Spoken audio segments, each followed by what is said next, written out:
aí, galera, tudo bem com vocês? Pessoal, no último vídeo a gente fez um comparativo muito breve entre gRPC e o REST, mas acabou que ficou um pouco solto, né? Depois eu tive essa sensação. Mas eu já tinha dito lá também que depois a gente ia explorar com calma isso, né, essa parte aí de gRPC e do que se trata. Então, sem mais delongas, para quem não assistiu o vídeo anterior, o gRPC é uma forma, é um protocolo que é uma alternativa, o RPC, na verdade, é uma alternativa para o REST, para a arquitetura REST, na hora de fazer APIs, né? Na hora da gente fazer serviços conversarem ou fazer requisições a um servidor. Então, esse RPC, que é sigla para Remote Procedure Call, na verdade aqui, pessoal, a gente está falando do RPC primeiro, tá? O gRPC ele vem depois, ele é outra coisa. Então, o RPC nada mais é do que um protocolo que permite que métodos, funções, procedures sejam executadas remotamente da mesma forma como a gente faria, né, essa execução localmente, como se a gente estivesse escrevendo lá o nosso programa e fosse acessar um método de uma classe ou executar uma função. Então, normalmente, esse protocolo ele é implementado utilizando o formato de requisição e resposta e é baseado na troca de mensagens, entre aspas, aqui, que a gente vai conversar sobre isso. Mas, por favor, não confundam com serviços de mensagens como o Kafka e o RabbitMQ. Tá? É outro esquema aqui. E aí, o gRPC, ele é um framework RPC de alta performance desenvolvido pelo Google. E não, apesar do que se sugere, esse G aí ele não significa Google. Ao longo do histórico de versões, ele foi tendo possibilidades, nomes diferentes, significados diferentes. Eu tenho um link aberto aqui que eu mostro para vocês daqui a pouco. Na verdade, E aí, qual é a proposta do gRPC? Conectar de forma eficiente serviços locais ou serviços em outros data centers, serviços remotos. E aí ele possui uma série de suportes, principalmente aí a load balancing, tracing, health checking e autenticação. Isso tudo está na documentação, tá, galera? Eu só fiz um apanhado geral aqui para vocês. Oficialmente, ele suporta, né, a, ele é suportado, na verdade, por diversas linguagens, então C, C++, C Sharp, Dart, Go, Java, Kotlin, Node.js, Objective-C, PHP, Python, Ruby. Então, assim, vocês podem utilizar o gRPC aí com qualquer uma dessas linguagens sem problemas. E aí que tá. O que a gente vem acostumado a fazer lá no REST, né? Nós temos um cliente, nós temos uma API, um servidor, podem chamar do que vocês quiserem. E aí é feito, o cliente ele faz uma requisição para essa API utilizando um endpoint, né? Tem formato HTTPS, o endereço, tal. E a API ela vai responder com uma response, retornando aí os dados que o cliente precisa para funcionar. Isso é que a gente está habituado. E aí essa configuração, essa estrutura, ela normalmente vai fazer uso da HTTP 1.1. Então, assim, não é a última tecnologia disponível. Para isso funcionar, basta que a gente conheça os endpoints. Então, assim, tendo acesso à documentação com os endpoints que precisam ser acessados, a gente consegue fazer isso funcionar sem muito esforço. Não preciso falar que é amplamente aplicado, né, principalmente na web, e o tempo de desenvolvimento é relativamente menor, tá? É razoavelmente rápido a gente construir uma API utilizando o REST. Mas quando a gente muda para o RPC, a figura muda levemente de formato. A gente continua tendo cliente, continua tendo API. O cliente ele vai fazer um proto request, ele vai fazer uma chamada remota de uma função, e aí o argumento dessa função ela vai ser um proto request, digamos assim. Na verdade, isso aqui não é nem do RPC, isso aqui já é um pouco mais do gRPC. E ele retorna uma proto-response. E aí todo esse cenário, ele funciona em cima do HTTP2, que é um protocolo, né, algo mais recente. Para isso aqui funcionar, os dois lados precisam ter os mesmos arquivos .proto. Vocês já vão entender o que é isso. Mas, basicamente, para o cliente conseguir conversar com a API, ele não vai fazer uso de endpoints. Então, ele precisa conhecer os métodos que estão implementados na API, ele precisa conhecer os argumentos desses métodos, o formato da resposta desses métodos. Então, acaba não sendo algo tão trivial assim né, para o lado do cliente, digamos assim.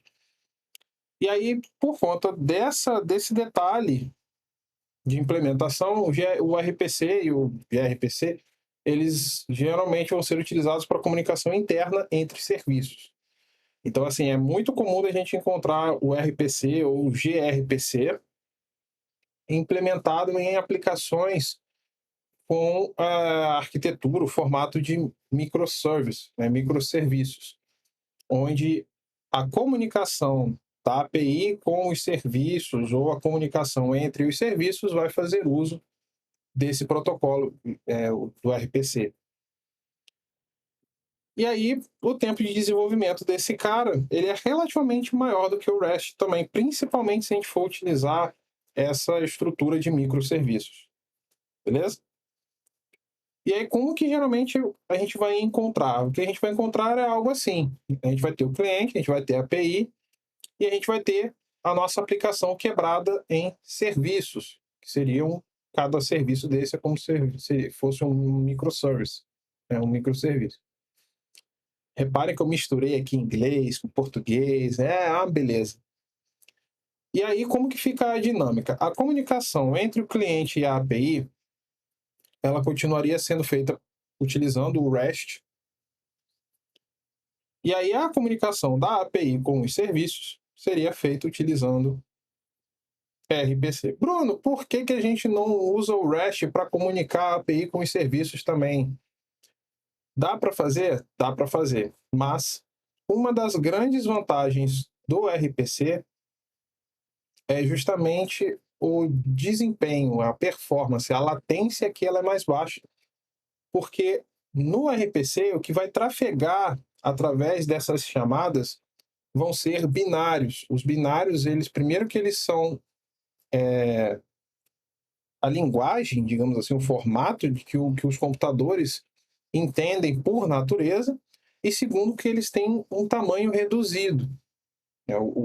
A quantidade de dados que vai trafegar de um serviço, de um ponto ao outro, vai ser menor do que o que é trafegado no REST. Então, assim, é como se as requisições no REST tivessem um tamanho, fossem mais pesadas, digamos assim, do que as requisições lá no RPC. Então, a performance é um ponto crucial, é um ponto chave nessa dinâmica. E aí, há pouco tempo, há poucos slides atrás, nós vimos o tal daquele .proto, arquivos .proto. O que é aquilo? Aquilo ali, galera, são protocol buffers. São basicamente o formato, é o mecanismo que o Google usa para serializar os dados. E essa estrutura é totalmente agnóstica à linguagem de programação. Esses protocol buffers, eles são considerados IDLs, Interface Definition Languages. E aí eles definem a estrutura dos dados, definem os serviços, os métodos de cada serviço, e posteriormente esses protocol buffers eles vão ser compilados para a linguagem do nosso interesse. E um outro detalhe aqui, ó. A gente tinha visto essa parte aqui da configuração, da interação cliente, API, serviços e tal. Uma das vantagens de quebrar em microserviços é que esses serviços eles não precisam ser todos feitos com a mesma linguagem. Vocês podem misturar aí as linguagens, ok? O serviço 1 ele pode ser feito, por exemplo, em C#, o serviço 2 em Python, o serviço 3 ali em Dart, e todos eles conversando ali com uma API feita em, sei lá, em JavaScript, com Node. Então, assim, é bem bacana, bem flexível aí essa configuração, apesar de ser um pouco mais trabalhosa. Muito bem. Então, com os protocol buffers, basicamente nós criamos um contrato, entre aspas. Quem faz aí, quem conhece a parte de orientação a objetos, é basicamente isso, é uma interface, é um contrato que precisa ser implementado para que tudo funcione. Então, os dados que a gente vai estruturar nesses arquivos protocol buffers, eles vão ser representados por mensagens. Então, aqui, por exemplo, nós temos uma classe, né, uma estrutura, uma entidade, o que vocês quiserem, chamada de person. Então, ela vai ser representada por um message person. E aí, dentro dessas chaves, a gente vai definir os atributos que compõem essa classe. Então, a gente tem ali ó, nome, ID, e se tem tipo, um Unicode, enfim. E aí a estrutura dessa definição de atributos é o seguinte. Primeiro vem o tipo do atributo, o nome do atributo, e aí igual um número. O que seria esse número? É um ID. É uma identificação mesmo, é um número de identificação de cada atributo. Esse número ele não pode se repetir na mesma mensagem. Então, ele, dentro de uma mensagem, ele tem que ser único. E os tipos de dados básicos, né? String, int32, bool, esses tipos aí que vocês estão vendo na tela, eles podem ser encontrados na documentação. Eu vou deixar o link aqui na descrição para vocês, beleza? Então, nossas classes, a gente cria, a gente define utilizando essa estrutura aí de message. Os serviços, eles vão ser definidos, eles vão ser criados, eles vão ser, na verdade, especificados através do uso da palavra service. Então, aqui, por exemplo, nós estamos vendo na tela a definição do serviço Greeter Service. Seria um serviço de saudação. E aí, dentro dos serviços, nós vamos ter os métodos. E os métodos eles vão ser representados justamente pela palavra RPC. Então, aqui nós podemos observar que o serviço Greeter ele possui um método chamado sayHello. E esse método ele recebe um argumento, que é do tipo ali hello request, e ele retorna um dado do tipo hello reply.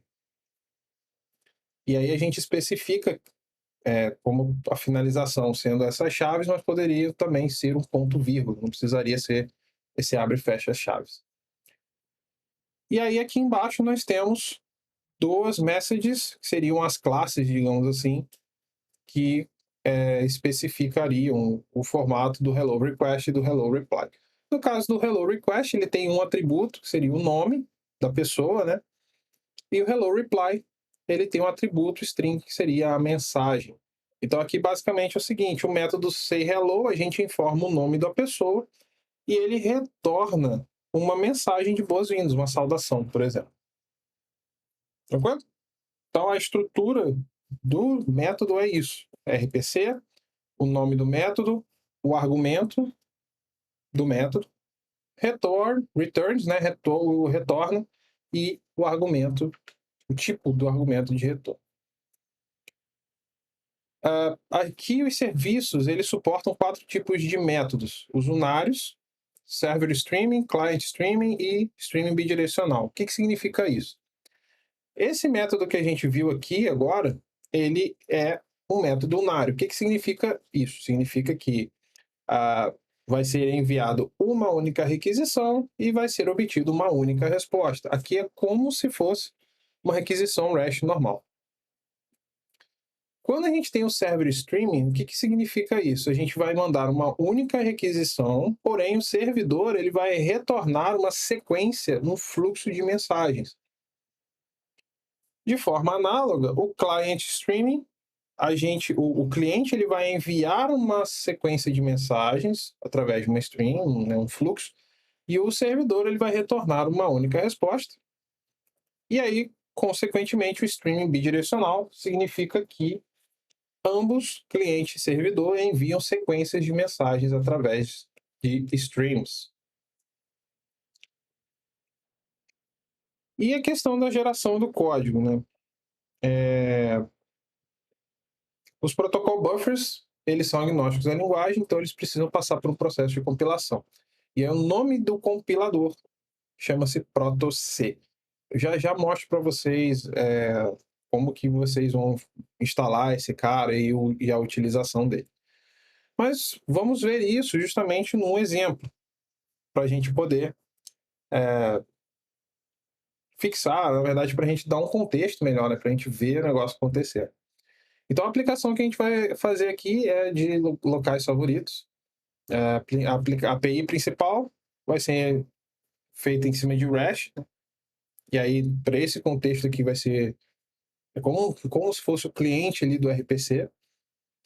E a gente vai ter microserviços conversando com a API, utilizando o RPC. A gente vai fazer aqui só a parte de locais, tá? E aí, na verdade, seria interessante que a gente tivesse também usuários para que cada local favorito ele pertença a um usuário, né? Mas aí essa parte de usuários a gente deixa como trabalho de casa aí para vocês tentarem fazer sozinhos. A estrutura do projeto que a gente vai utilizar vai ser algo mais ou menos assim. A gente vai ter na raiz da nossa pasta a API, o serviço de locais e um pacote de protobufs. Por que eu resolvi fazer dessa forma? E aqui a gente está utilizando um conceito chamado orientação a package. Como eu falei com vocês, os protobufs eles precisam ser conhecidos, esses arquivos eles precisam ser conhecidos tanto pelo servidor quanto por quem vai consumir, quem vai interagir com o servidor. E aí o que acontece? Se a gente colocasse a pasta de protobufs dentro do place service, a gente teria que copiar, né, toda alteração que a gente fizesse, a gente teria que copiar também para a pasta de APIs e teria que copiar também todos esses arquivos gerados ou compilar todos eles de novo lá dentro. Então, ao invés de fazer isso, como aqui tudo é Dart, nesse caso se aplica porque tudo é Dart, beleza, galera? Senão não teria jeito, tá? Se fossem linguagens diferentes, aí eu teria que ter o meu protobuf nos dois lugares, e aí em cada parte da aplicação a gente teria que fazer a compilação utilizando aí a linguagem específica de cada um. Mas como aqui tudo é Dart, então fica mais fácil dessa forma. A gente concentra toda a parte de protobufs num lugar só, e aí a gente faz todo mundo acessar esses arquivos de um ponto em comum. Então, para isso tudo funcionar, inclusive a gente vai fazer da seguinte forma: cada pasta, API, Place Service e o protobufs, vai ser um projeto Dart independente, beleza? Mas chega de falar, vamos fazer isso funcionar, que vai ficar mais fácil até para vocês verem também como que vai ficar.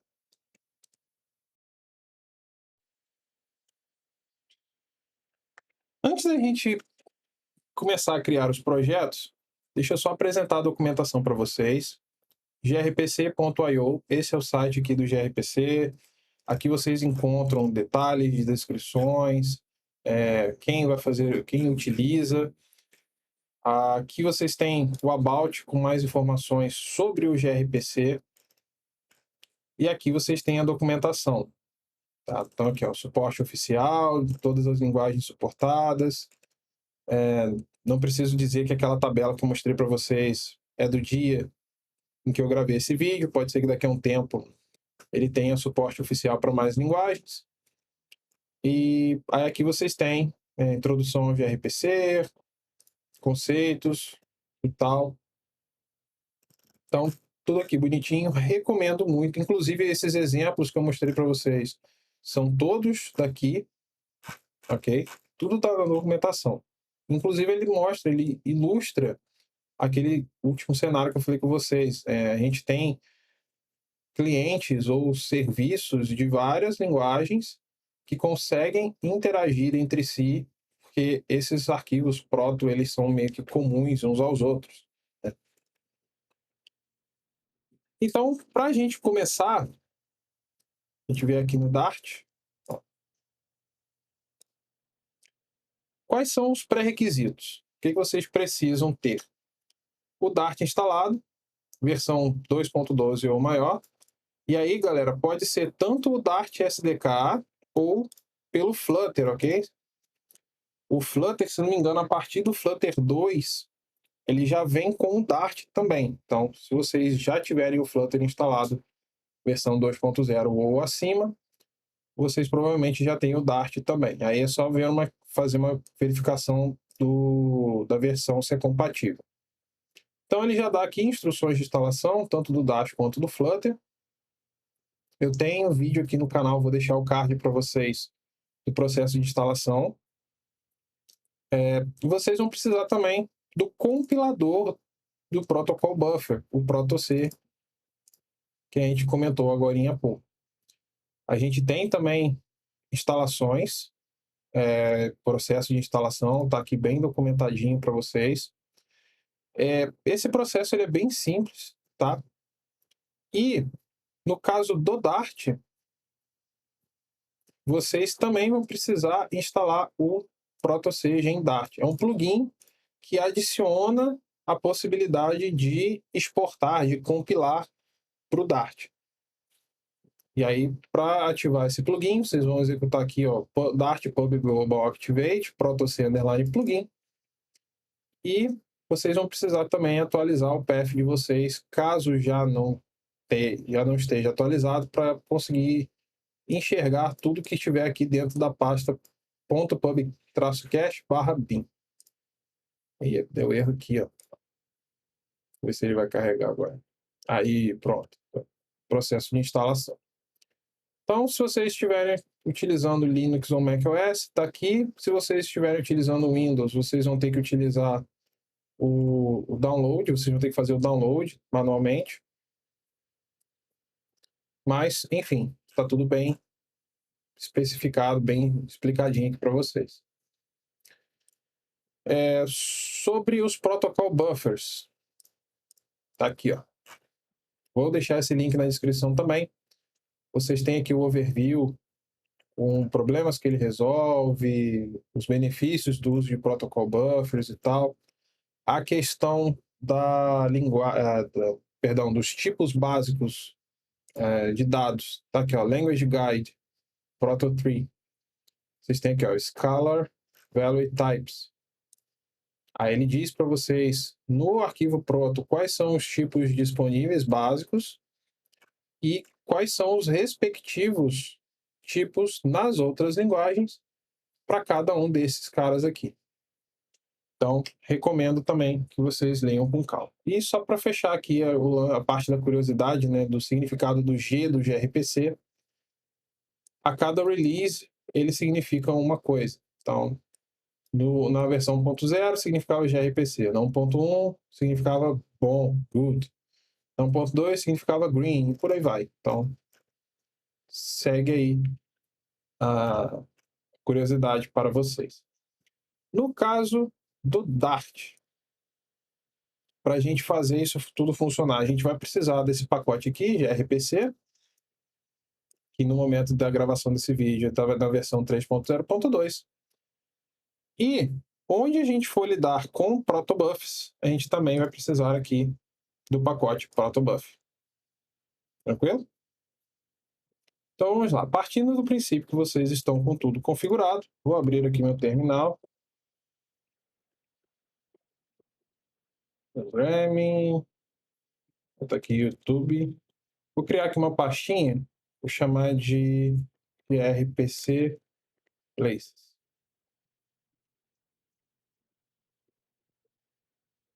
Show. Aí aqui a gente começa a criar os nossos pacotes. É nosso projeto.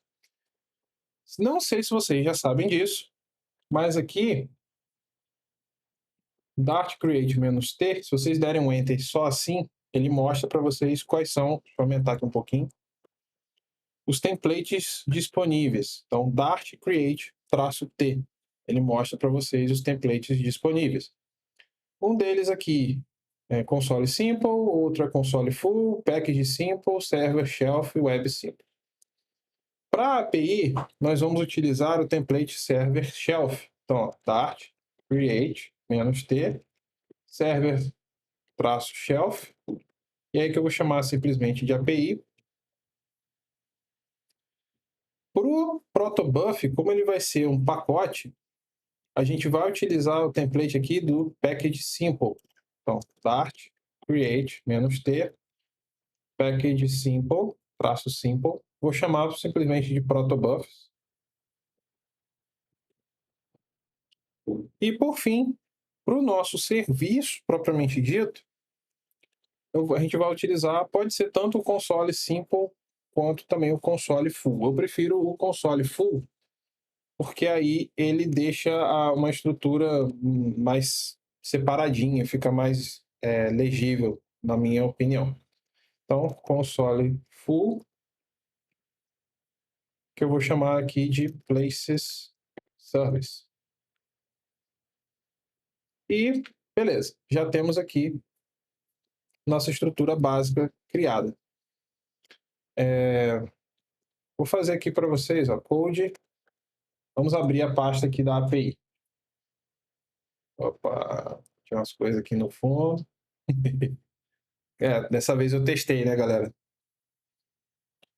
Então vamos lá. Aqui nós temos a nossa API, a pasta da API, ela vem exatamente com isso aqui, ó. Dentro da pasta bin, o arquivo server.dart. Aqui é o exemplo do shelf padrão. E aí, para não ficar com várias janelas do VS Code aberto, eu vou vir aqui fazer o seguinte, ó. Dentro de arquivo, adicionar pasta workspace. Vou selecionar aqui o Places Service e os protobufs. E aí eles vão passar a ficar aqui no cantinho, ó. Exatamente como um workspace. Tranquilo? Então daqui eu consigo manusear, eu consigo abrir terminais independentes, eu consigo criar scripts de debug diferentes, tudo mais assim, tudo numa janela só. Então aqui nós temos o nosso server, temos aqui nosso serviço, e temos aqui os protobufs. Primeiro passo, galera, é a gente instalar as dependências aqui dos protobufs. O que a gente vai precisar? A gente vai precisar do gRPC e do protobufs. Então, ó, Dart, pub, add. Vou aumentar aqui um pouquinho para vocês verem também. Dart, pub, add. Vou adicionar aqui o gRPC. E vou adicionar também o protobuf. Beleza. Agora aqui dentro de protobufs, na raiz aqui do protobufs, eu vou criar uma pasta chamada protos. Vocês podem dar o nome que vocês quiserem, é claro. E dentro aqui da pasta lib src, eu vou criar, olha, o que você quer assim? Eu vou criar uma pasta chamada generated. Opa, generated. Para que serve essa pasta aqui? É aqui que vão ficar os arquivos gerados pelo compilador, pelo ProtoC. Inclusive, como que a gente testa se o ProtoC está funcionando corretamente? Só digitar ali, protoc-version. Ok? No terminal. Muito bem. E aí, aqui dentro da pasta protos, eu vou criar o meu arquivo.proto. Então, vou chamar aqui de place.proto.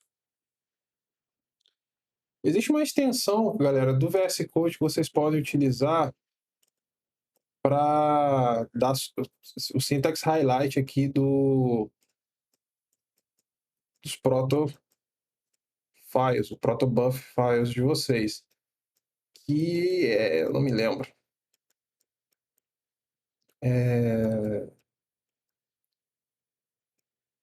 Calma aí. Aqui, o VS Code Proto Tree. Essa extensão ela é boazinha. Beleza. E aí aqui tudo começa com a definição da sintaxe, que vai ser Proto Tree. Vocês têm também o snippet. Só digitar SP3 aqui, dá um enter que ele já coloca isso aqui para vocês. E aí com isso a gente consegue começar a brincar com o que a gente viu ali nas apresentações. Então, ó, message, place. Aí vocês podem chamar do que vocês quiserem. Tenha em mente que isso aqui vai ser a classe, a entidade local. Eu gosto de chamar de place model, né? Vocês podem deixar só place ou chamar de place entity, enfim, o que agradar mais vocês. Então aqui a gente vai ter um ID. Qual vai ser o tipo? Aqui, como eu quero deixar simples, eu vou deixar como sendo um int 32 mesmo, ok? Como ID numérico. Então, ID, que vai ter identificação, né, o tag 1. Eu vou ter também o nome do local que eu quero salvar, 2. Vou deixar também registrado a cidade e vou deixar também registrado o estado. Agora, se vocês quiserem preparar o terreno para, ou posteriormente também, se vocês quiserem, para a parte de, meu Deus, com a integração de usuários, né? Se vocês quiserem, vocês poderiam também colocar aqui User ID como um quinto campo. Ou vocês podem tratar isso de fora também. Aí fica a critério de vocês. Beleza.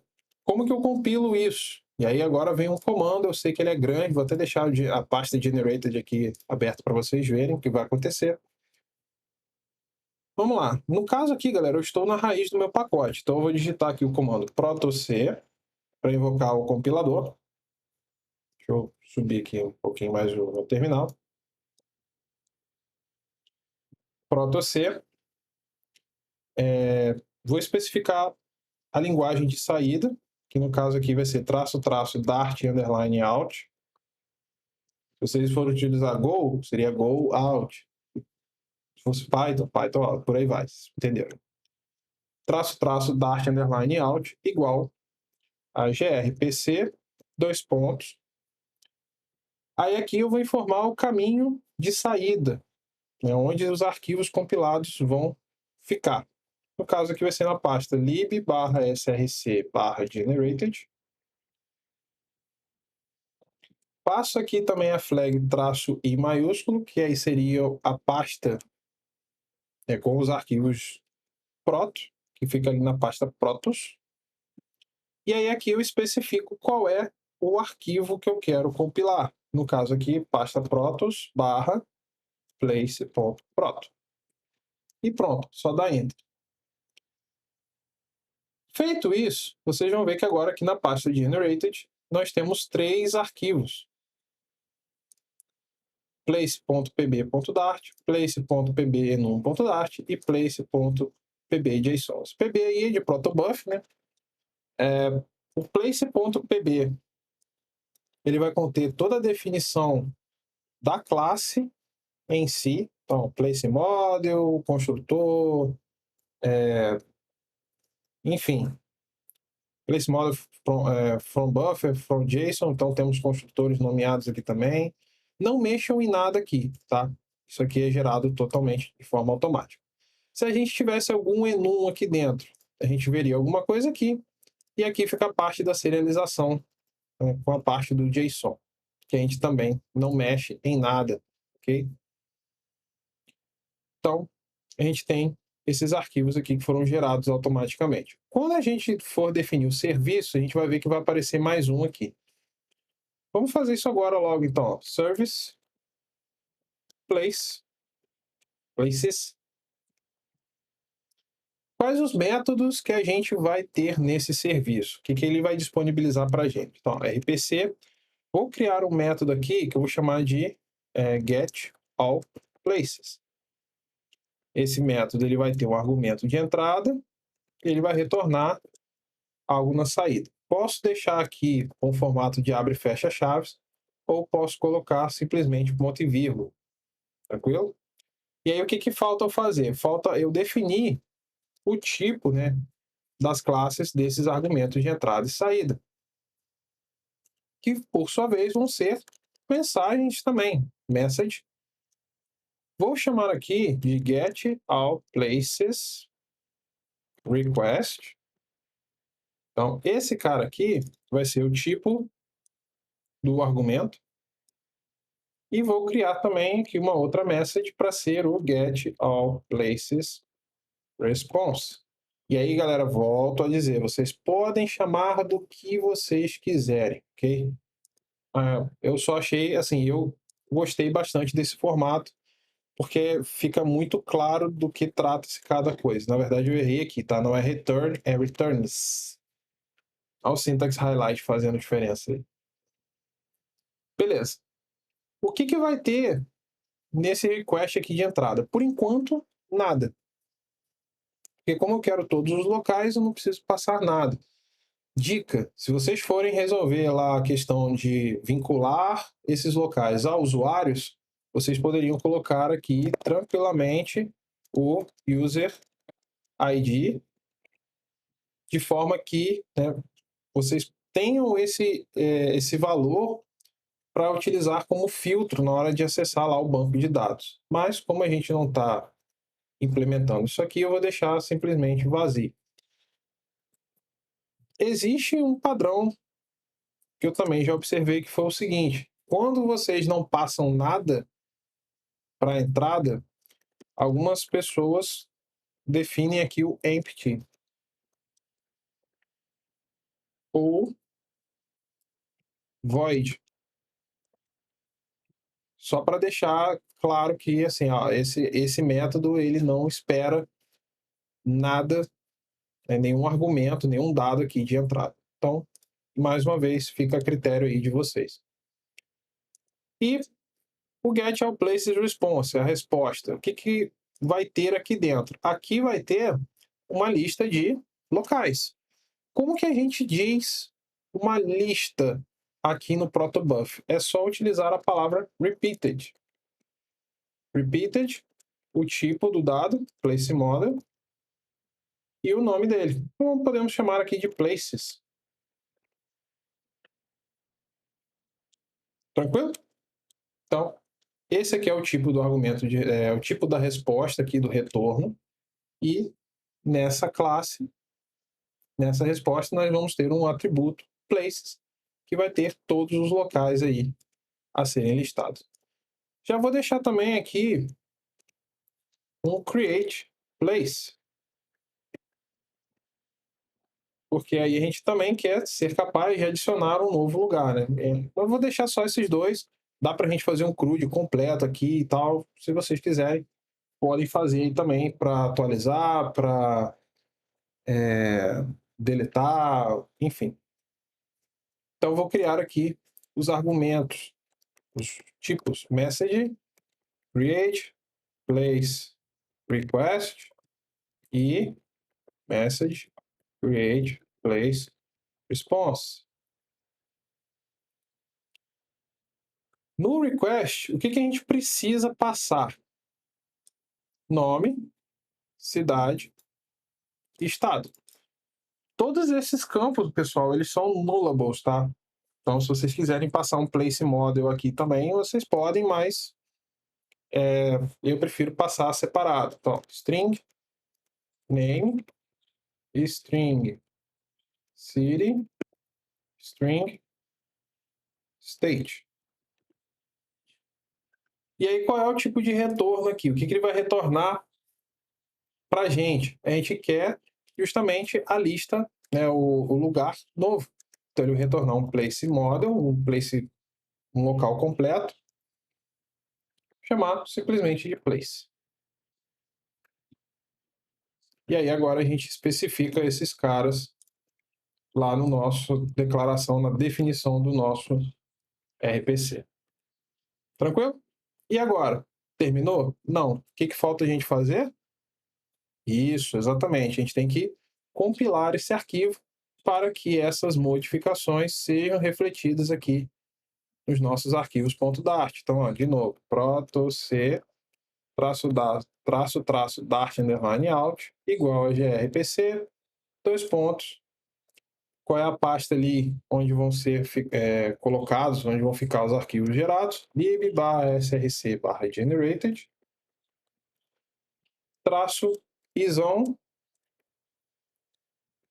a pasta protos, onde ficam o caminho onde ficam os arquivos protos, e o que eu quero compilar é o arquivo que está na pasta protos/place.proto. Com o tempo, a tendência é que vocês tenham vários protofiles aqui. Então, se vocês quiserem, opcionalmente, para manter tudo sempre atualizado, vocês podem substituir aqui o place.proto por *.proto, tá? Dá certo também. Tranquilo? E aí agora a gente tem um outro arquivo que é o place.pbgrpc.dart. Esse arquivo aqui, ele já vai ter a classe do cliente, né, a classe que vai consumir, que vai acessar esses métodos do serviço. Ele tem a interface aqui, ó, do serviço, então por isso que eu utilizei ali atrás da apresentação o termo contrato, e aí não foi à toa, porque realmente isso aqui é como se fosse um contrato. Ele vai especificar os métodos que precisam ser implementados pelo serviço. Então, método getAllPlaces, método createPlace. Tranquilo? Enfim, vocês não mexem aqui também. Antes da gente terminar com esse pacote, tem mais uma coisa que a gente precisa fazer. A gente precisa exportar esses arquivos aqui. Então, ó, ele já traz aqui essa pasta protobuf, esse arquivo protobufs.dart, que já exporta esse arquivo aqui, protobufsbase.dart.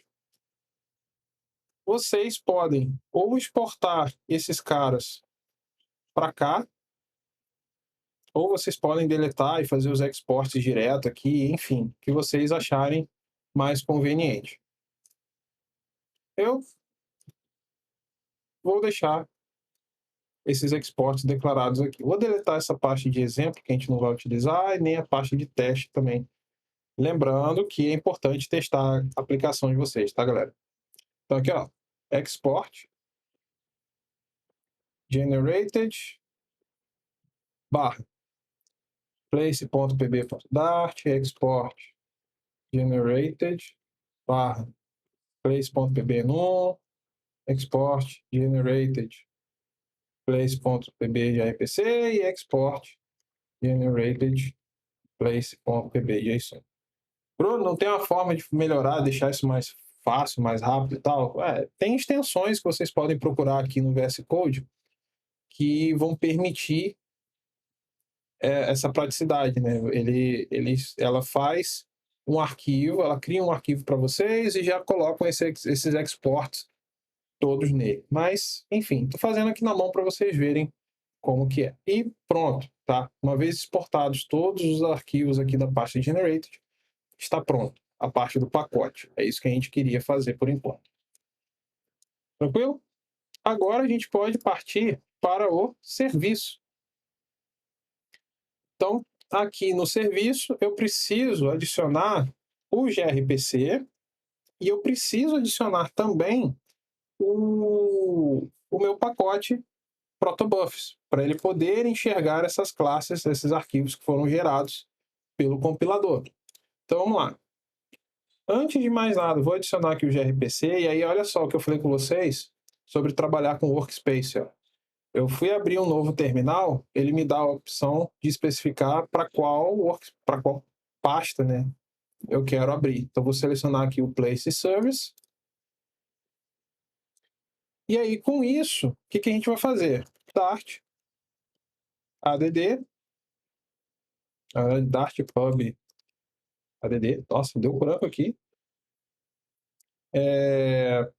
gRPC.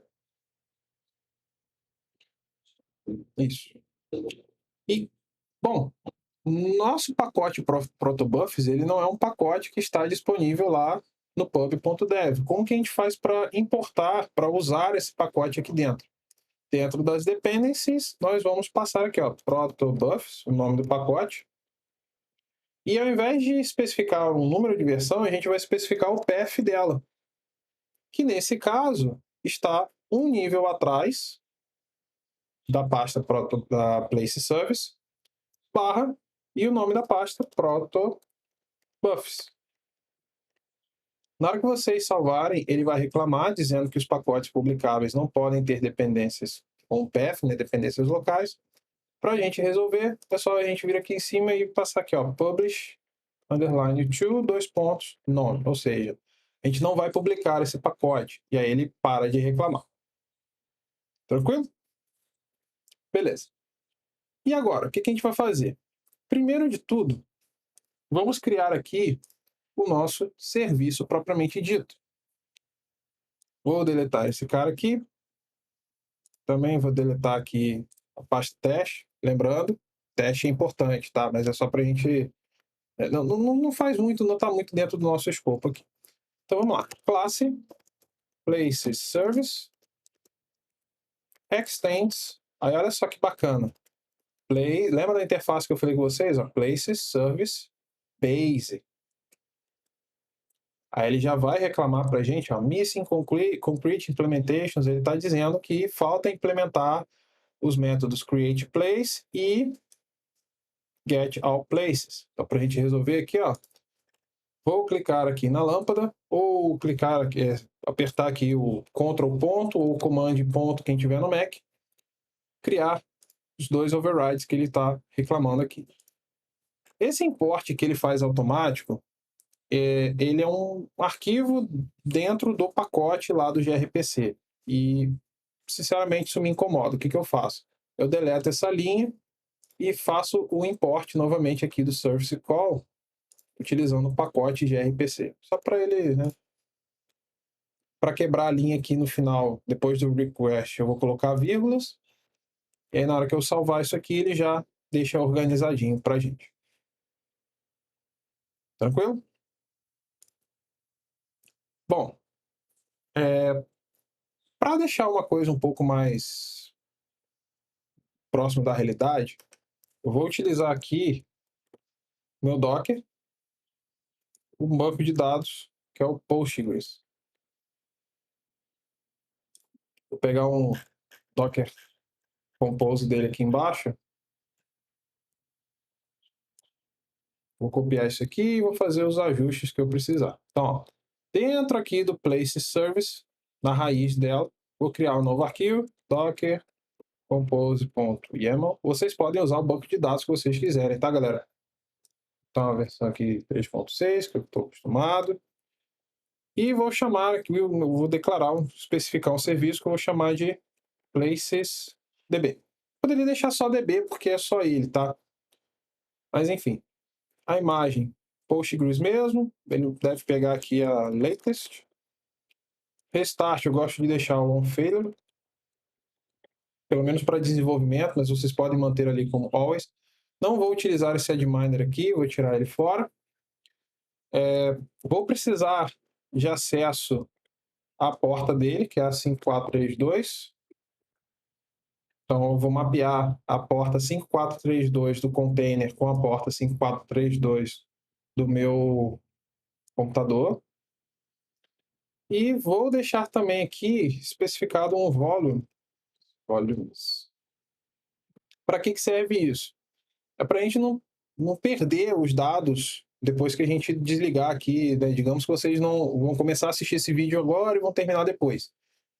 Se vocês já tiverem mexido na estrutura do banco, adicionado alguma coisa, na hora que vocês encerrarem o container, tudo que vocês fizeram ali vai ser perdido. Então aqui a gente vai colocar um vínculo com uma pasta aqui do nosso sistema, mapeada com a pasta onde os dados do Postgres ficam salvos lá no container.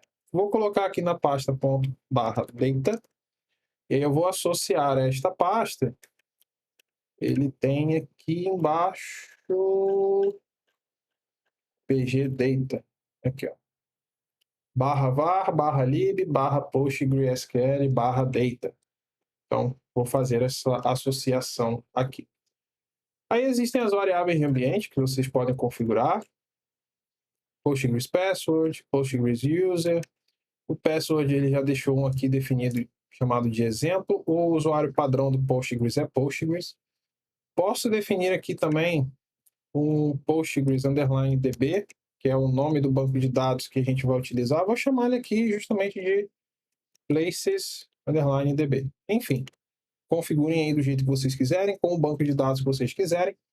Feito isso, é só salvar aqui o arquivo Docker Compose e rodar aqui o comando Docker Compose up -d. Se isso der certo, ele cria a pastinha data aqui. E aí, a partir desse momento, né, tudo que for salvo vai ficar salvo aqui dentro. Então, na hora que vocês pararem o container e acionarem o container de novo, os dados eles ficam permanentes, né? Vocês não perdem nada. Eles vão estar, na verdade, aqui dentro. Ok? Tá. Vou deixar meu banco preparado. E aí vocês têm várias formas de fazer isso. Vocês poderiam ter utilizado aquele adminer, que ele é uma interfacezinha que vocês podem conectar ao banco para poder fazer as queries. Existe também o Postico, que vocês podem utilizar. Existe também o Table Plus, aí a galera do Mac, eu acho que tem o Windows também, enfim. Mas eu gosto de sair o mínimo possível do meu ambiente aqui do VS Code. Para isso, existe uma extensão aqui chamada Database Explorer. Ele suporta MySQL, Postgres, SQL Server, SQLite, enfim. Vou chamar aqui de Places DB. Vou selecionar aqui o Postgres, localhost, porta 5432, username é o Postgres mesmo, password ele deixou como exemplo, nome do banco de dados, places _db e connect. Se tudo deu certo, ele vai dar aqui a mensagem de sucesso. E aí aqui vocês têm o banco de dados placesDB. Dentro de public vocês têm as tabelas, que não existe nenhuma, a gente precisa criar. Então, ó, vou abrir aqui meu Open Query. Vamos lá. Create Table Places. E aí aqui a gente passa a estrutura. Então ela vai ter o campo ID, que vai ser do tipo serial, not null, primary key. Vai ter também o campo name. Vou chamar aqui de varchar e senha, not null, tem que ser fornecido obrigatoriamente. Cidade, varchar, deixar aqui 150, not null também. E state, varchar, varchar, vou deixar 150 também. Também not null. Beleza? Run SQL. Se deu certo, ele vai dar aqui a mensagenzinha de sucesso. E aí aqui a gente consegue ver a tabela Places com seus respectivos campos. Galera, um dos padrões aqui de microserviços é cada microserviço tem seu próprio banco de dados, ok? Então, se vocês forem implementar o microserviço de usuários, vocês vão ter que ter também um banco de dados só do microserviço de usuários e por aí vai. Então, sim, vocês teriam 2 instâncias do Docker ou 2 instâncias aí do banco de dados de vocês, um para cada microserviço, né? Um de locais e um de usuário. Ok. Então, antes da gente prosseguir aqui, a gente então precisa fazer a nossa integração lá com o banco de dados. E aí, para isso, a gente vai utilizar um padrão chamado Repository Pattern. só para não precisar manusear, né, o banco de dados diretamente aqui no serviço, para a gente aqui não teria problema, tá? Mas saibam que a longo prazo isso aí ficaria ruim. Por quê? Porque se vocês precisarem mudar o banco de dados ou alguma coisa assim, vocês vão ter que mexer muito no código do serviço. Então, o repository pattern, ele facilita essa questão. Por quê?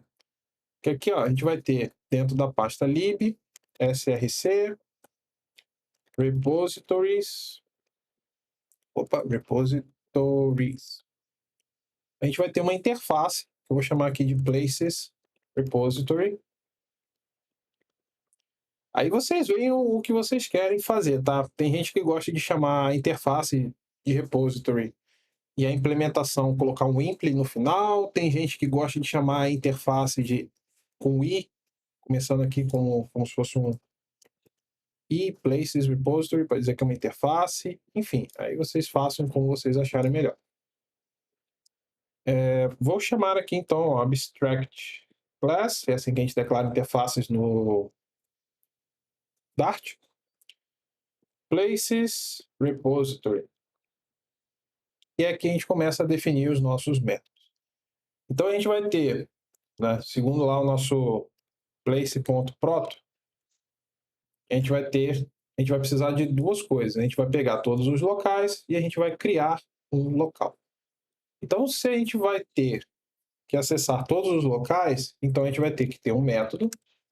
Como eu sei que vai ser interação com o banco de dados, vai ser assíncrono, então o tipo de retorno vai ser uma feature. Mas uma feature de quê? De uma lista de product place model. Vou chamar aqui de find all, ou find all places. Mais uma vez, como vocês acharem melhor.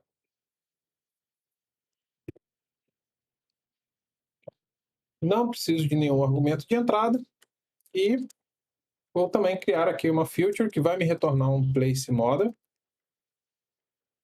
que vai ser o create place. Aí aqui sim a gente vai precisar de alguns atributos. Aí vocês podem colocar aqui, aplicar o padrão Data Transfer Object, para não precisar ficar manuseando muito, para não ficar colocando um monte de atributo aqui e tal. Eu vou deixar um product. Caramba, não sei porque que eu estou com um produto na cabeça. Um place model. Vou chamar aqui de place pay. Bruno, por que você está fazendo isso? Porque o place model, galera, se vocês olharem a definição, todos os atributos, eles são nullable. Então, eu posso passar só o que me interessa e o que eu não tenho ou o que não me interessa eu posso deixar de fora. Vocês vão ver que vai dar certo aqui. Mas, reforço que se vocês quiserem, vocês poderiam criar um Data Transfer Object aqui para o place e colocar aqui como argumento. Beleza? Beleza. Então, temos aqui a nossa interface criada. E agora, o que a gente vai fazer com isso? A gente vai implementar essa interface, esse repositório aí, essa interface desse repositório. Então, vou criar aqui na minha pastinha repositories um novo arquivo que eu vou chamar de places repository pg imp.dart. Tem um snippet aqui, tá? Que eu chamo de FU class, e ele já escreve isso tudo para mim. Esse snippet aqui é daqui, ó. Cadê? Aqui. Flutter Dart Utilities. Esse FU-class, esse snippet, ele vem daqui. Ok? E aí, eu vou fazer esse cara implements o places repository. E olha só que legal. Ele já vai me pedir para implementar, para fazer esse override. Mais uma vez, ele traz o import indevido aqui, eu deleto e faço o import correto. E qual é a vantagem disso? Volto a dizer, aqui no meu serviço, eu vou depender de uma interface. Isso aí é um padrão, tá, galera? Isso aí está lá no Solid, inclusive, em versão de controle. Eu dependo aqui de uma interface, place repository. E aí, através de injeção de dependências, eu injeto a instância da minha classe, nesse caso aqui, por construtor. E aí, o que acontece? Como todas as classes implementam essa interface, todas as classes obrigatoriamente vão ter esses métodos aqui. Então, para o serviço aqui, não importa se é uma conexão com Postgres, com MySQL ou o que seja, vai funcionar direitinho. E aí a gente não fica dependendo do banco. Ok? Então, ó, vou fazer aqui a minha implementação. Posso criar aqui uma conexão, uma classe de conexão com Postgres e tal, mas aqui eu vou deixar feioso. Ai, meu Deus, aqui eu vou deixar feioso mesmo.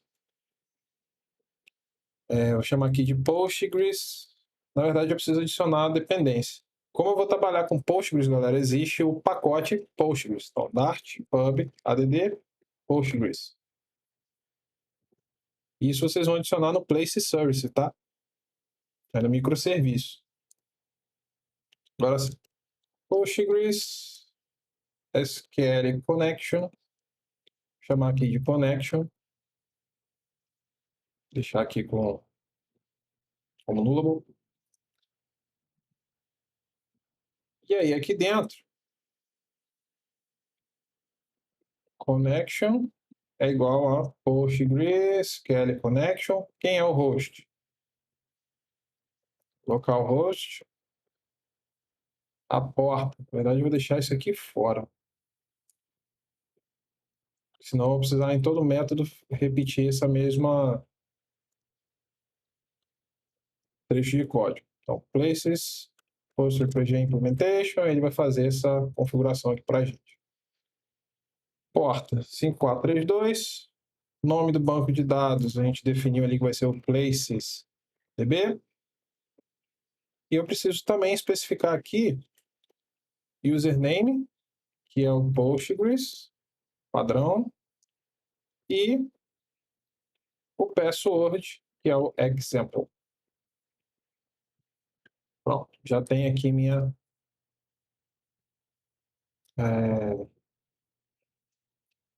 conexão. Aqui no Create Place, então, o que a gente vai fazer? Tornar isso aqui async. Final. Na verdade, aqui eu preciso verificar se a conexão está fechada.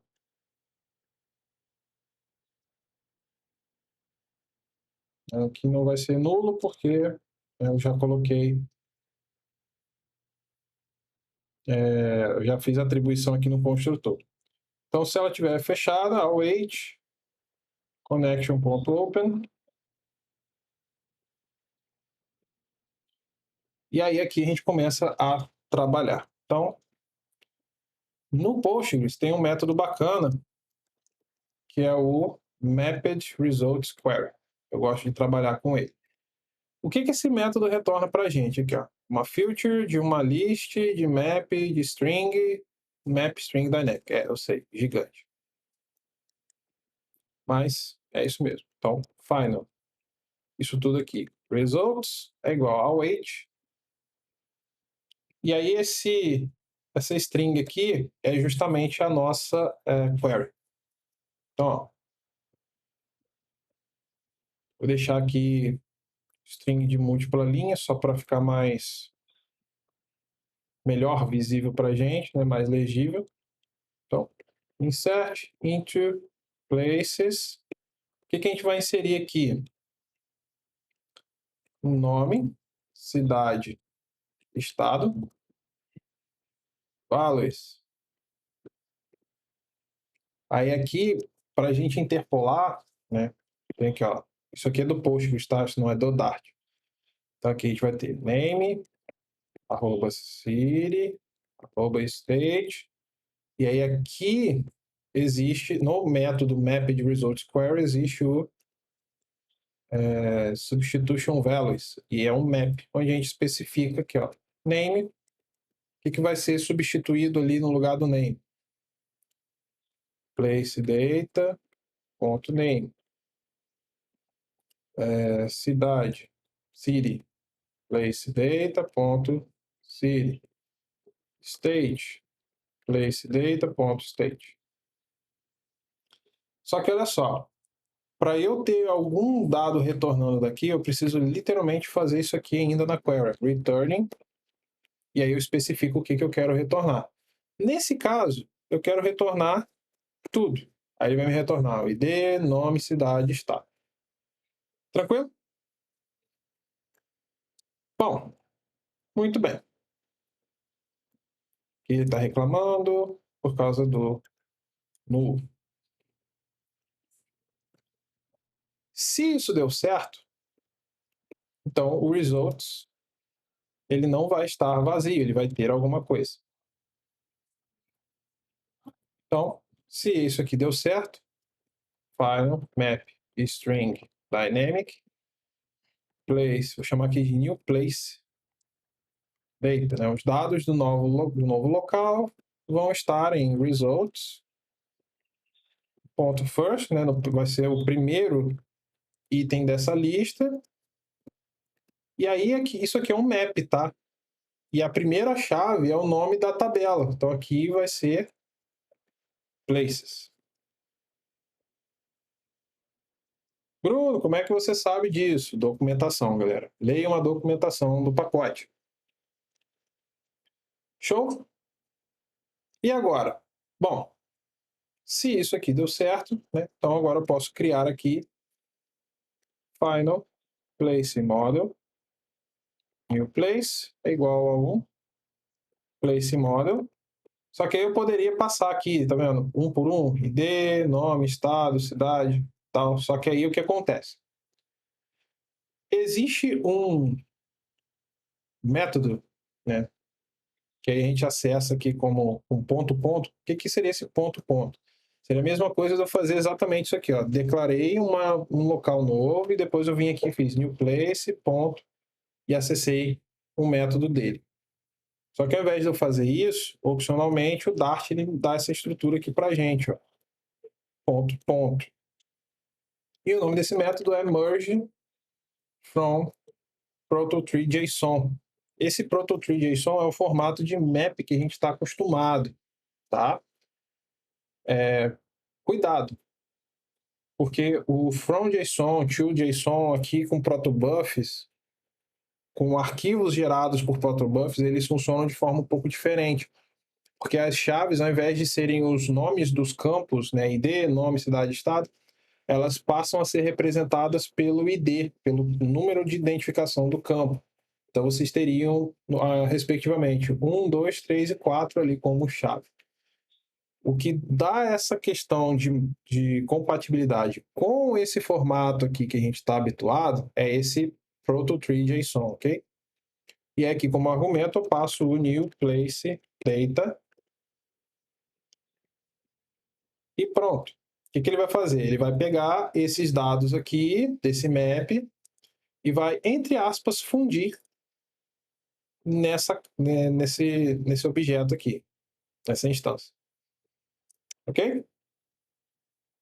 E aí a gente vai retornar esse new place. Bruno, mas ele está reclamando aqui. Sim, por quê? Porque isso aqui só vai dar certo se essa condição aqui for verdadeira. Se ela for falsa, ele não vai retornar nada. Como que a gente trata isso? Bom, existem várias formas. Uma delas seria vocês fazerem aqui, sei lá, uma exceção e lançar. Mas, para economizar um pouco de tempo, eu vou mudar um pouco a minha estrutura aqui, ó. Vou deixar essa declaração aqui fora. Vou fazer aqui do jeito antigo mesmo, new place, ponto merge, parará. E eu vou deixar esse return aqui fora do if. O que eu estou fazendo aqui? Se deu certo, ele vai retornar um objeto com dados. Se não der certo, ele vai retornar um objeto vazio. E aí, galera, lá na documentação do protocol buffer, vocês vão perceber que existem valores padrão para cada tipo. Para strings, deixa eu ver se eu consigo dar um zoom aqui para vocês. Default values. Para strings, é uma string vazia, para bytes vazio. Né? Para números, o valor padrão é 0. Ou seja, o ID desse cara aqui vai vir como 0. E a gente pode fazer essa análise lá. Né? Se o ID for maior que 0, é porque deu certo. Se não, é porque deu errado. Enfim. Entenderam aí a ideia? E aí, para a gente fechar essa parte aqui, vou fazer a mesma coisa no Find All Places, que vai ser mais fácil. Então, aqui, ó. If connection.isClosed, a gente abre a conexão. Opa, na verdade aqui vai ser aqui, isso. Await connection.open. E agora a gente monta lá nossa query. Então, final list map string map string dynamic. Com o tempo vocês pegam um jeito. Results é igual a await connection ponto mapped query. E aí aqui a gente passa a nossa string. O que a gente vai pedir aqui? Na verdade, tudo, né? Vou até deixar então como simples, ó. Select asterisco from places. Não preciso passar nenhum valor para substituição aqui, né? Porque não tem. E, mais uma vez, né? Aquela verificação, se results.isNotEmpty é porque deu certo, se não, é porque deu resultado, né? Não achou nada. Então aqui a gente já pode retornar uma lista vazia, caso dê errado, caso ele não ache nada, na verdade. E se ele achar alguma coisa, o que a gente vai fazer? Aí aqui o negócio é um pouco mais capcioso do que o da criação. Se deu certo, ele vai ter uma lista, né, com maps de duas chaves. A primeira chave é a places. E aí depois é que vem os resultados dos valores dos campos. Então aqui eu vou fazer o seguinte. Final list de map string dynamic. Vamos por partes aqui, tá? Primeiro eu vou deixar uma lista só com os dados dos campos. Então o que a gente vai fazer? Vou chamar aqui de places data. A gente vai mapear esses resultados para cada result. A gente vai retornar result acessando a chave places. No final aqui ainda fazendo um ponto to list. Então aqui a gente tem uma lista de maps, e aí esses maps, a estrutura deles é ID, nome e tal. Isso aqui é Postgres, tá, galera? Com outros pacotes de outros bancos de dados, isso aqui vai ser diferente, tá? E se você também resolver utilizar o Postgres e não estiver pegando muito bem isso, eu faço um debug aqui para mostrar para vocês, tá? Eu faço um breakpoint aqui nos results e depois aqui no places data. Beleza, e por fim, o que a gente vai fazer com isso? Final list de place model, que agora aqui vai ser os places, né? A gente vai mapear essa lista de maps, places data.map, e para cada place data, a gente vai retornar um place model naquele mesmo esquema. Posso passar aqui campo por campo, atributo por atributo, ou posso fazer esse esquema aqui, ó. Crio uma instância vazia, ponto, merge from proto3.json. E aí esse map aqui que ele está pedindo é quem? É o place data. E no final ainda tem que passar aqui um ponto to list. Pausa o vídeo, lê com calma o que aconteceu aqui e depois prossiga, ok? E aí depois a gente retorna essa lista, places. Pronto. Se você chegou até aqui, não desista que está perto da gente chegar no final, tá? E uma dica, um detalhe importante, tratem erros. Eu não estou levando isso em consideração aqui, mas é importante também tratar erros, ok? Beleza. Então, com o nosso repositório em mãos, ou seja, com acesso ao nosso banco de dados em mãos, agora a gente pode trabalhar no nosso serviço propriamente dito. Tudo bem? Então, já temos aqui o nosso repositório injetado. O que a gente vai fazer aqui? Método de criar o local, create place. Final. Vai ser um place model, né? New place é igual a await places repository.create place. E aí que ele espera o nosso place data. Vamos criar esse place data aqui fora. Mas por que ele está reclamando do await? Porque falta aqui o async. Então, final, place model, que eu chamei ele de place data, né? Os dados que estão vindo da requisição, é igual a um place model. E aí aqui a gente passa campo por campo que a gente conhece. Que no caso aqui vai ser o name, que vem da onde? Do request. Ponto. Name.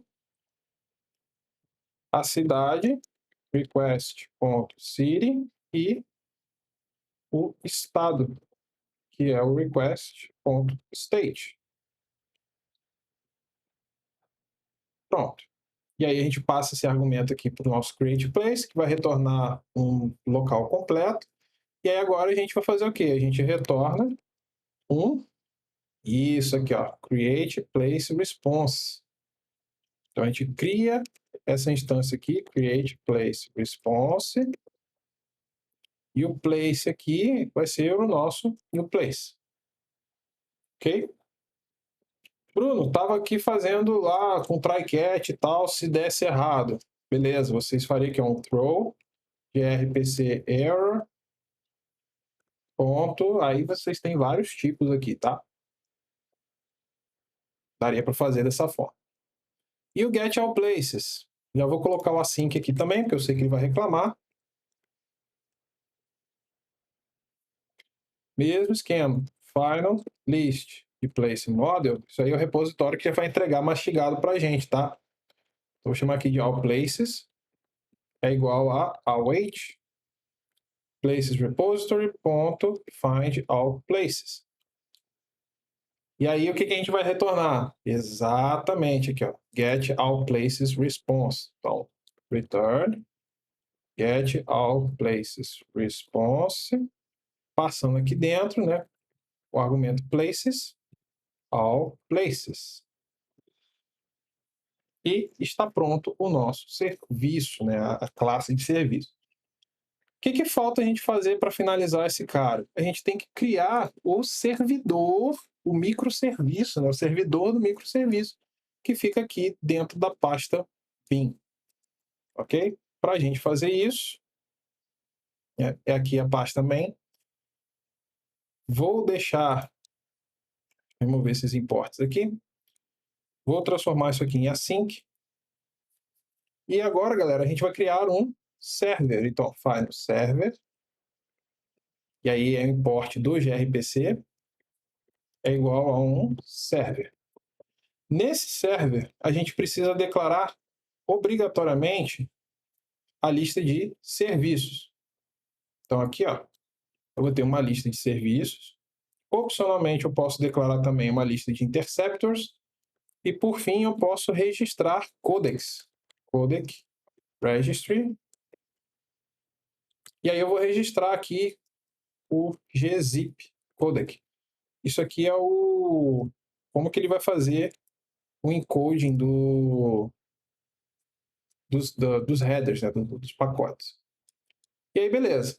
Aqui dentro eu vou fazer o quê? Vou registrar o meu places service, que precisa de um places repository. Beleza, vou criar aqui então, final places. repository.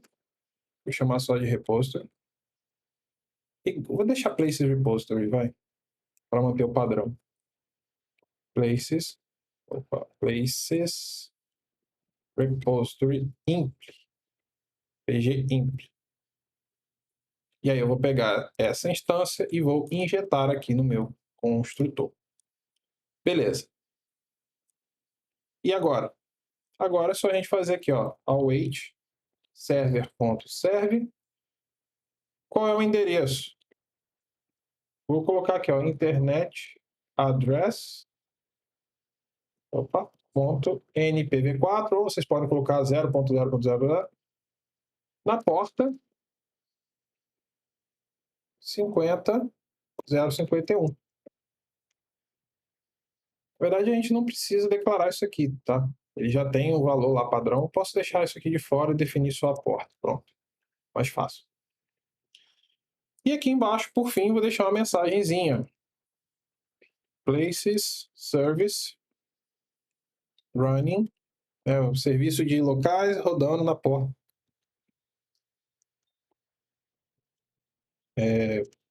Server.port.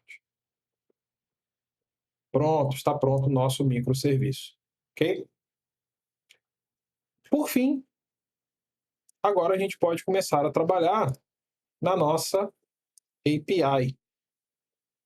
Então, dentro aqui da raiz da API, eu vou criar uma nova pasta, vou chamar aqui de lib. Dentro dela a pasta src, dentro dela eu vou criar a pasta de controllers.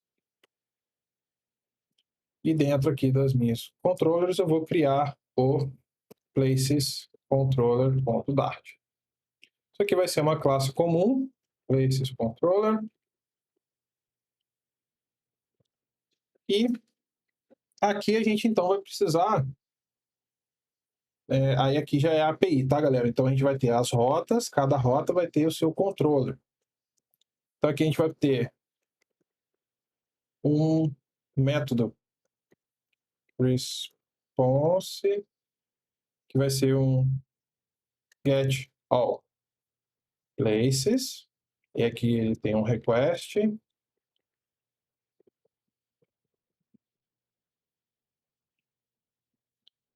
E a gente também vai ter future or response create place. Request. Tranquilo? Beleza. Aqui a gente vai precisar interagir com, sim, isso aí, com o nosso microserviço. E aí, para isso que existe aquela classe que a gente viu mais cedo, olhando aqui o place.grpc, para isso que existe essa classe aqui, ó, places client. Então a gente vai precisar dela aqui. Também vou injetar final places client. Bruno, por que eu não estou enxergando este cara aqui? Porque a gente não adicionou ele aqui no pacote. Então, nas dependências, a gente vem aqui, protobufs, path, protobufs. Mais uma vez, ele reclama que pacotes publicáveis não podem ter dependências com path. Então, publish to não. Aí ele para de reclamar. E aí, com isso, a gente consegue passar a ver aqui, ó, o import para o Places Client, que eu vou chamar aqui simplesmente de stub. Também é uma terminologia padrão aí do RPC. Client ele chama de stub. Beleza. Vamos lá. Então, get all places. O que a gente vai fazer aqui? Final list place model all places vai ser igual a underline await, né? Underline o nosso stub ponto get all places. E aí aqui a gente vai ter que criar só uma instânciazinha lá do get all places request. Então a vírgula ali só para ele quebrar. Isso, verdade. Na verdade, isso aqui vai retornar um get all places response. Perdão, me equivoquei aqui, ó. Vou chamar simplesmente de response. Aí, no response, agora sim a gente tem a final list de place model, places ou all places, é igual a response.places. Beleza? E agora a gente retorna um response.ok, ele já tem esse aqui para a gente. Aqui a gente vai ter que fazer um JSON encode. Vou botar uma vírgula aqui para ele quebrar. E aqui, aí vocês podem colocar como data ou como places, como vocês acharem melhor. All places, só que olha só, o all places aqui, ele é uma lista de place model. A gente tem que transformar isso aqui em maps. Então, ponto map. Vou chamar aqui de place para cada place dessa lista, né, para cada local dessa lista, e a gente vai retornar aqui um place.to proto.tree.json. .toList. Não pode esquecer do toList, tá, galera? Porque o map, ele retorna um iterable. E aí, o processo do encode vai dar falha, vai reclamar, dizendo que ele não reconhece esse tipo de dado. Então, vocês não podem esquecer desse toList aqui no final. E para isso aqui ser reconhecido como um JSON, então a gente define aqui um headers, que vai ser também um map, e aí existe já aqui, ó, o HTTP headers.content type header, que vai ser um application/JSON.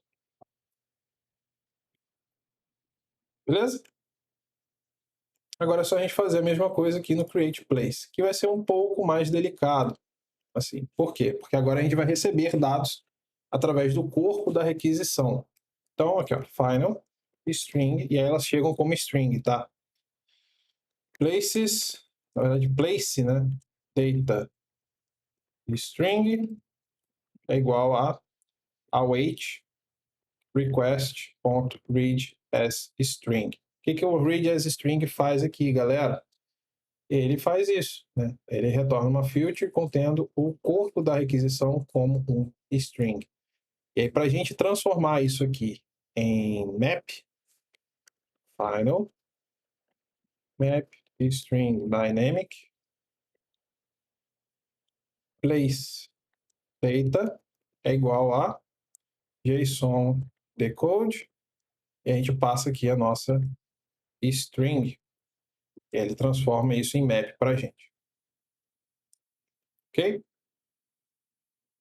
Show! Então, temos aqui os nossos dados. O que a gente vai fazer com isso agora?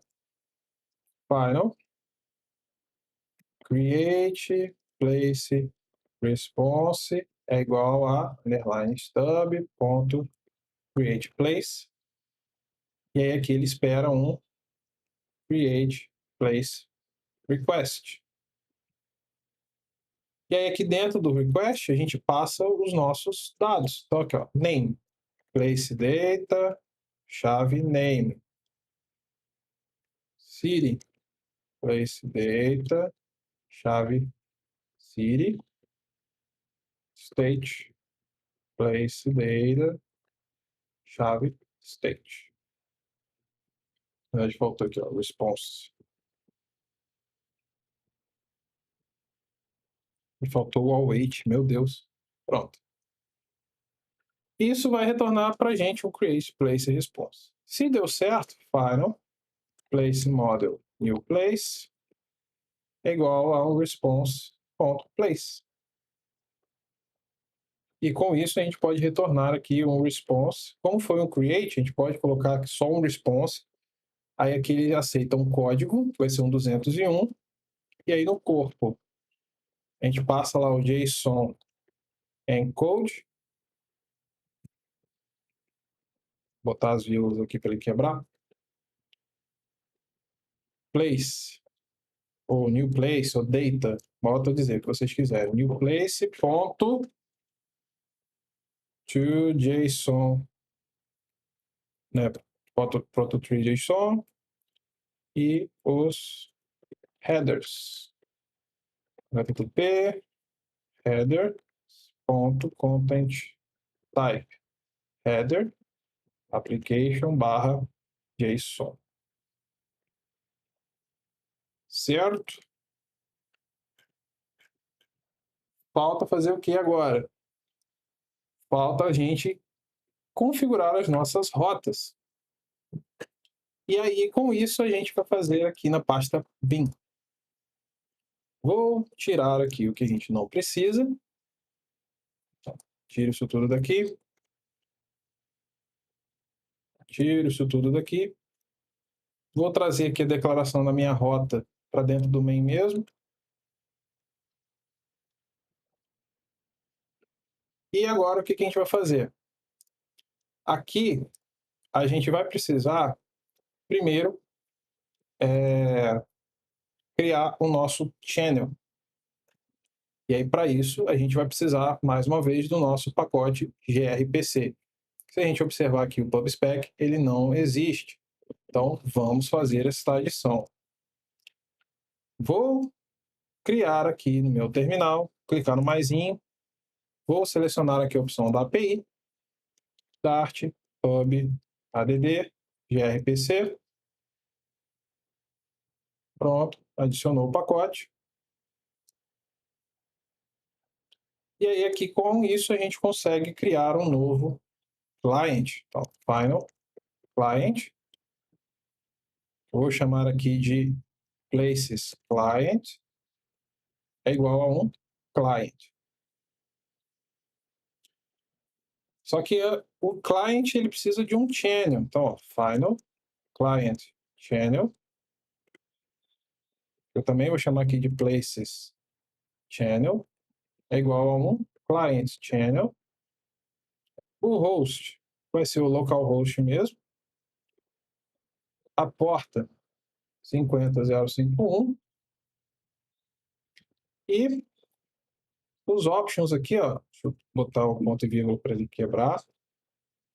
Que vai ser o places channel. Isso. E aí aqui a gente consegue configurar algumas opções, que é uma classe channel options. Para isso aqui funcionar, galera, por enquanto a gente tem que definir aqui os credentials como channel credentials.insecure. Mas assim, para trabalhar com gRPC, no geral não, né? No fim das contas, vocês vão precisar configurar aí SSL e tal para ter a proteção lá, né? A camada de criptografia. Beleza. Então, criei aqui o channel, que é a conexão com o microserviço. Criei aqui o meu cliente, que é o Places Client. Agora eu vou criar a instância do meu controller. Places Controller. Vou chamar aqui de Places Controller mesmo. É igual a Places Controller. E aí o stub aqui é justamente quem? Esse Places Client.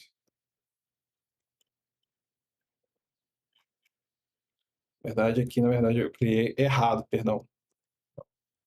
É Places Client.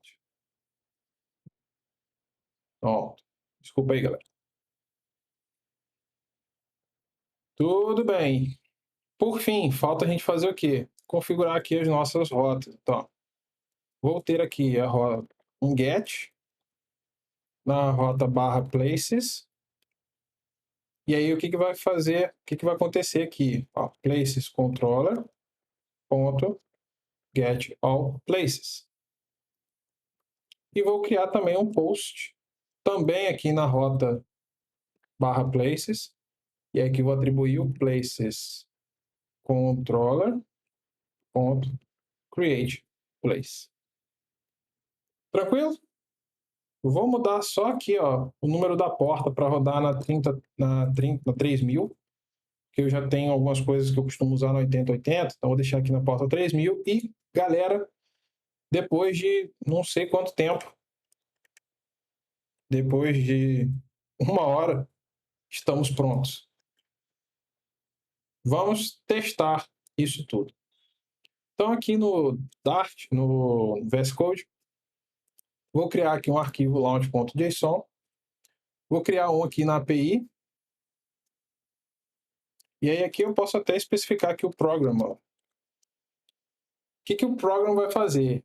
Ele vai especificar qual é o arquivo que vai ser executado na hora que esse cara aqui for chamado, que é o arquivo que fica na pasta bin barra server.dart. Da mesma forma, eu posso vir aqui, ó, na setinha e criar uma configuração para os outros workspaces também. Nesse caso, só vou precisar do Places. O Places, ele chama quem aqui, ó? Places Service bin Places Service.dart. Tá aqui, ó. Program bin barra places underline service.dart. Tranquilo? E aí, com isso, agora eu consigo fazer o seguinte, ó. Aqui na minha área de execução e depuração, eu rodo Place Service. Se der certo, ele vai dar uma mensagenzinha aqui bonitinha, ó. Place Service running on port 50051. Na hora que eu executar a API, eu também devo ter uma mensagem aqui, tem que trocar a aba aqui, ó. Server listening on port 3000. A princípio, subiu tudo. Para a gente testar a API, a gente parte aqui para o Insomnia. Criei aqui uma áreazinha de requisições, vou criar, deixa eu aumentar aqui para vocês. Pronto, acho que já dá para ver. Vou criar aqui um novo request, eu vou chamar aqui de get all places. Vai ser um get mesmo. Se tudo correu bem, http localhost 3000 places. Na hora que a gente clicar em send, beleza. Não retornou nada, por quê? Porque a gente não tem nenhum lugar cadastrado. Então vamos criar aqui uma rota, uma requisição para testar isso. Create place. Esse cara aqui vai ser um post e aqui vai ser um JSON no corpo. Vou pegar a rota daqui, ó, que é igualzinho. Dá para configurar o ambiente aqui também, tá? Então, ó, name, sei lá, Corcovado. Cidade, Rio de Janeiro. Estado, state, também Rio de Janeiro. Se tudo deu certo, ele vai retornar aqui, ó, 201, criado, os dados do Rio. E agora, se a gente voltar aqui no Get All Places, ó, temos aqui o nosso primeiro local favorito, aparecendo direitinho. Antes da gente fechar, só para rever com vocês aqui a questão do Postgres, né, aquele mapeamento maluco que eu fiz. Aqui, ó. Postgres PG Imp.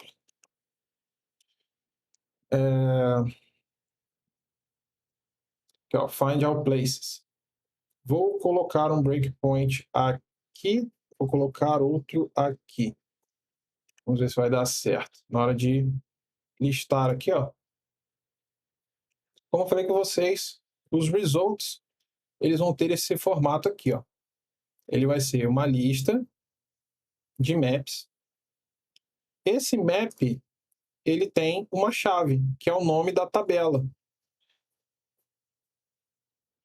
Que, por sua vez, né, o valor desse map aqui, a chave é places. Pronto. E o valor dele também é um map. E aí esse map ele tem 4 itens, que são respectivamente o ID, nome, cidade, estado. Então o que eu fiz aqui? Verifiquei se a lista, né, não está vazia. Se ela estiver vazia, ele retorna vazio. Senão ele cai aqui dentro. Então nessa parte aqui que está selecionada, o que eu fiz? Eu transformei essa lista aqui, né, que seria tipo assim, o primeiro item seria result, na chave places, com essas chaves aqui, eu tirei esse places aqui e deixei só essa parte aqui de dentro. Então, se a gente prosseguir aqui, ó, o places data, ele também é uma lista, só que ela não tem a chave places, tá? Ela vai ter somente os campos da tabela. E aí depois eu fiz um map disso, transformando o places data numa lista de maps, numa lista de place model. Tranquilo? Essa foi a mágica, entre aspas, que eu fiz aqui. Show? Vamos criar mais uma aqui, só para... Pelourinho. Cidade. Pelourinho, Salvador, né, galera? Me ajude aí. Salvador, Bahia. Vamos lá. Criei. E agora, se a gente listar aqui todos os locais novamente, olha lá, de boas. Tranquilo? Então, galera, é isso que eu queria mostrar para vocês. Esse é o gRPC. Convido vocês a pesquisarem um pouco mais, né, casos de uso, para vocês entenderem melhor. Talvez não tenha ficado muito claro. Pô, Bruno, é muito trabalhoso e tal. Vai por mim. Tem seus benefícios e vale bastante a pena. Então fica como tarefa de casa aí, se vocês quiserem, ó, implementar o microserviços de usuários, né, e criar uma correlação, porque aqui eu estou chamando todos, listando todos os lugares de todo mundo. Mas talvez fosse interessante eu poder listar também somente os lugares que eu criei, né? Que eu pudesse também fazer filtros, que eu pudesse buscar por um lugar específico. Enfim, a criatividade aí de vocês vai direcioná-los nessa parte. E também pesquisem mais aí sobre a questão dos benefícios, né, as vantagens do uso do gRPC em cima de outras ferramentas. Então, pessoal, é isso que eu queria passar para vocês. Espero que vocês tenham gostado. Muito obrigado por ter ficado até aqui. Um forte abraço. Qualquer dúvida, deixe aí nos comentários.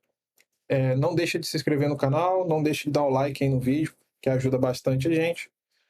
E é isso. Um forte abraço, até o próximo vídeo e valeu!